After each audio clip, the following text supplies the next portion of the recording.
આ દેખ તું. કેમ? रुको जरा હવે હું કંટાળી ગઈ છું. નકરું રિટર્ન જ આવે. સાની કરતા ધંધો બંધ કરી દેવો હારો. નહીં, ઓનલાઈન નો ધંધો બંધ નહીં થાય હો.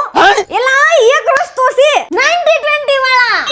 સુરતમાં હોલસેલમાં બધી વસ્તુ મળી જશે પણ ફૂટવેર નહીં મળે. તો હવેથી તમારે એની ચિંતા નથી કરવાની કારણ કે માર્કેટમાં 90-20 વાળા આવી ગયા છે. ફૂટવેરમાં મોજડી, હીલ્સ, પ્લેટફોર્મ હીલ્સ, ચપ્પલ જેવા આર્ટિકલ મળી રહેશે. જે મિત્રો ઓનલાઈન સેલિંગ કરતા હોય, ઘરેથી બિઝનેસ કરતા હોય, એક્ઝિબિશનમાં વેચવા માટે જોતા હોય કે કોઈ શોપ વાળા મિત્રો હોય, તેમના માટે હોલસેલ પ્રાઇસ માત્ર 199 થી શરૂ થશે. લેડીઝ ફૂટવેર ની વેરાયટી ની વાત કરી દઉં તો હેન્ડમેડ, હેન્ડવર્ક વાળા, એમ્બ્રોઇડરી વર્ક વાળા, સિરોસ્કી વર્ક વાળા ફૂટવેર મળી જવાના છે. અને કલેક્શન કેવું તો અત્યારે માર્કેટમાં ધૂમ મચાવે એવું કલેક્શન. હોલસેલ વાળા મિત્રોને 199 ની પ્રાઇસ થી ફૂટવેર શું કામ આપે? કારણ કે આવડાનું પોતાનું જ મેન્યુફેક્ચરિંગ છે. ફૂટવેર નું કલેક્શન કેવું તો રેગ્યુલર માં ચાલે, પાર્ટી વેર માં ચાલે ને ફેસ્ટિવલ માં પણ ચાલે તેવું કલેક્શન હોલસેલ રેટમાં મળશે. અને ગુજરાતના કોઈ પણ ખૂણેથી ઓર્ડર આપી શકો છો. ડિસ્પ્લે પર વિડીયોમાં બધી ડિટેલ આપી દીધી છે. તો આજે જ કોન્ટેક્ટ કરો 90-20 વાળાનો.